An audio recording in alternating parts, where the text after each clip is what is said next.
Hello, my name is Darnasha Boykin, and I am the AVID representative for Chesapeake High School. If I said I never thought that I'd be graduating, it may be a shock to you. I was never someone that cared about school or the future. Freshman year, I vividly remember skipping class, cussing out teachers, never doing classwork or homework, and always being suspended. I was never motivated and constantly carrying baggage, and I had a chip on my shoulder. It made me into an evil person, someone I wish I never was, and someone I wish I could easily forget. As time went on, things got worse. I was depressed and lonely, something that I wish I could have changed. Sometimes I wish life wasn't so hard, and I wish I could be a normal teenager like my peers. I work hard to take care of my paralyzed mom and my cancer-stricken stepfather. I work hard to prove myself to my dad and my stepmom, but I never did anything for me, and I wish I could appreciate my challenges. My whole life changed one fateful day when none other than Mr. Diakino, my government teacher, told me about the AVID program and the reasons why I should join my sophomore year.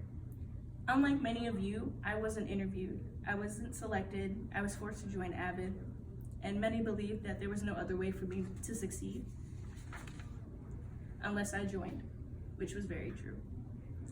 The summer before my sophomore year was the worst I ever had.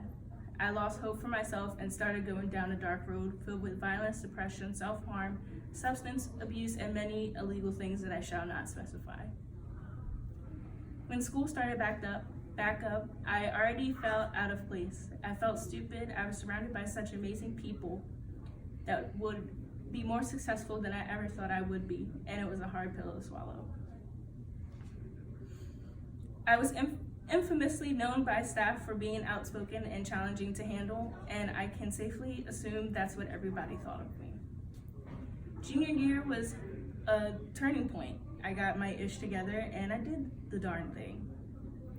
I took 3 AP classes, became interested in the medical field, started looking into colleges, and felt a great satisfaction about proving all those that had doubted me wrong. I felt an unbreakable pride by being the first in my immediate family to graduate high school and attend college.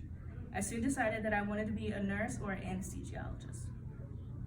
During my highs, I thought about my downs, and there were days that I wanted to end it all, days that I watched my mom OD, days that I slept on park benches. There were days that I would beg people for food. I remember being bullied, belittled, and abused, and even after all that, I remained solid and prevailed. I resented my mother for being an addict and letting us be homeless. I resented my father for not listening to my pleas for help.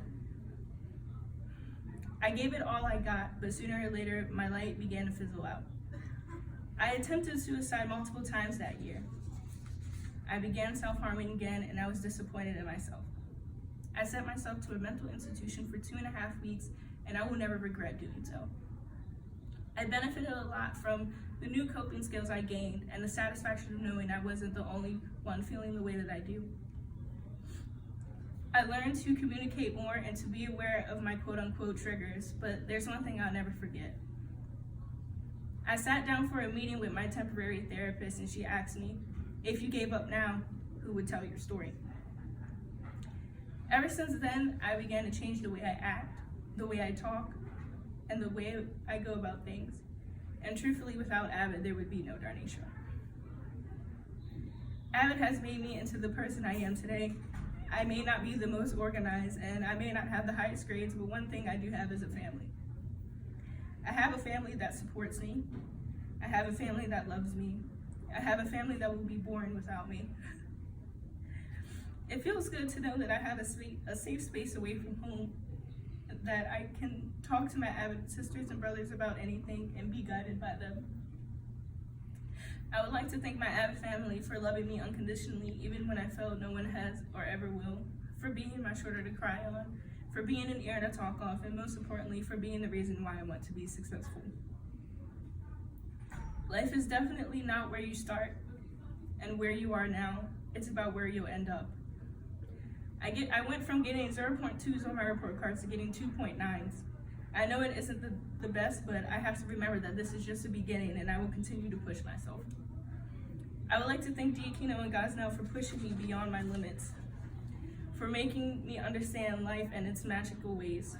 and to never be scared to stick to my guns even when everyone else is against me.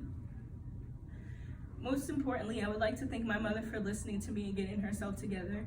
This April, it will be her 4th year clean.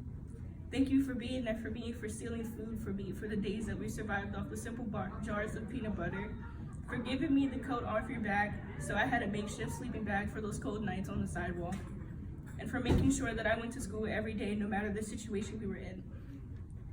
I would like to thank my father for listening to me and my many rants, for loving me unconditionally, and for accepting me for who I am. I would also like to thank my step-parents, Miss Stephanie and Mr. Bill. Without them, and them giving me the extra support when my parents couldn't do so. You guys mean a lot to me, no matter how long you've been in my life. And I would like to thank you guys so much, and thank you for loving me unconditionally and accepting me for who I am as well. Avid has given me hope, it has given me a dream, it has given me a plan. I will always remember that no matter how bumpy the road may be, the wheels will still turn, and that's the true beauty of life and its many challenges. And I'm done.